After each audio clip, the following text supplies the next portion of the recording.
ለመላው የኢትዮጵያ ሕዝብ እንኳን ተባበር፣ እንኳን ጨከን፣ እንኳን አብረን ቆምን፣ እንኳን ለሀገራችን ክብርና እድገት የሚገባውን መስዋዕትነት ከፈል። ምክንያቱም ፍሬው ጣፋጭ ነው።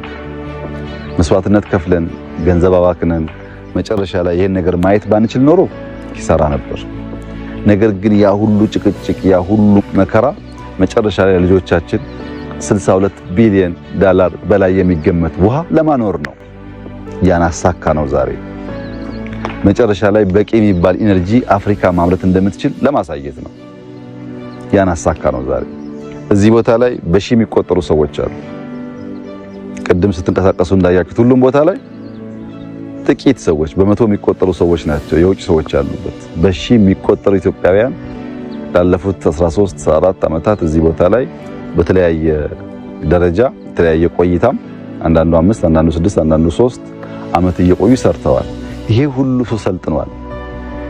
ስራው ብቻ አይደለም የተሰራው። ለአፍሪካ ብዙ ቦታ ችግር መፍታት የሚችሉ ሙያተኞች አፍርተናል። ነገ ለምናስባቸው ተጨማሪ ስራዎች ከባለፈው የተሻለ እርሾ፣ ከባለፈው የተሻለ ልምድ፣ ከባለፈው የተሻለ አቅም ፈጥረናል። ይሄ ነገር እየቀጠለ ከሄደ ኢትዮጵያንም ሱዳንንም ግብፅንም አፍሪካንም ይጠቅማል።